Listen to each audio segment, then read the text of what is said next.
So the story in Matthew, Mark and Luke of the baptism of Jesus by John. We looked briefly at the differences between the three versions and of course who those different authors were writing for. We noted that Matthew, using most of Mark's material, added that dialogue with John the Baptist to explain what would have happened in early churches, where people say, well, how could that be that Jesus would come to John and ask to be baptized? And that's an explanation and a piece of extra information that Matthew gives us to explain what would be confusing to some people, but is an unnecessary addition in some ways to the main plot, because what we see from the three versions, obviously in Mark we get that different language of heaven being torn apart as opposed to the more gentle the heavens opened, but all three of them describe the way in which God's Spirit came down upon Jesus, and that declaration from heaven in Matthew's Gospel to a wider audience, this is my son, and in Mark and in Luke a more gentle, more personalized, you are my son. But in all these situations, what we're cutting to the chase to say is that in Jesus there was a new creation. Just as in John's Gospel, in the opening chapter, we have those wonderful words, the Word became flesh. So it is in our reading today. The Spirit comes down, descending like a dove, like in the Old Testament book of Genesis, where God comes down and moves over the water, and chaos is turned into creation and order and loveliness and beauty. So in Jesus, the Spirit comes down, and there is a new creation. This is totally and utterly different, a radical new thing, just as I mentioned in John's Gospel gets across. And this is so important.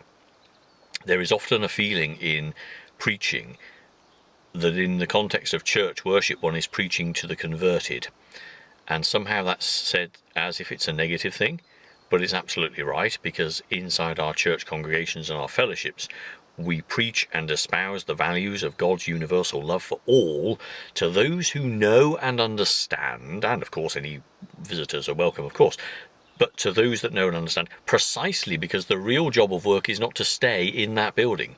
It is to leave and go out into God's world and be a source of joy, to be affirming and creative, to be encouraging and enthusiastic, to be light for the world, and those other New Testament illustrations, salt and yeast, to create, to build, to bring, to be, and all of those things fully alive in and through the power of God. People who come to church and worship are truly blessed, and that is not because they're special people or different people, not because they have charmed lives or because they're perfect. In fact, all of us who go to church are broken and in need of great repair. In fact, it is our understanding of just how much we are thankful to God for coming into our lives and turning all that happens to us, the good and the bad, the ups and the downs, the joys, the sadnesses, all of that seen through the lens of being loved and accepted, pardoned and set free.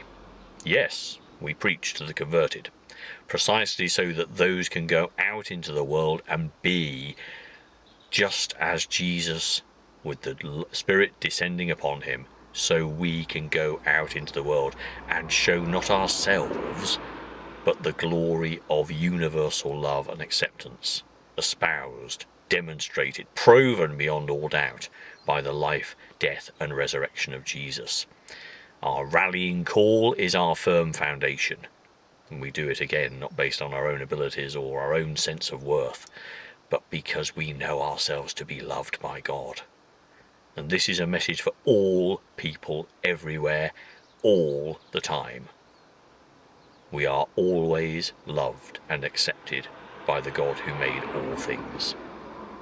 Praise and glory to him.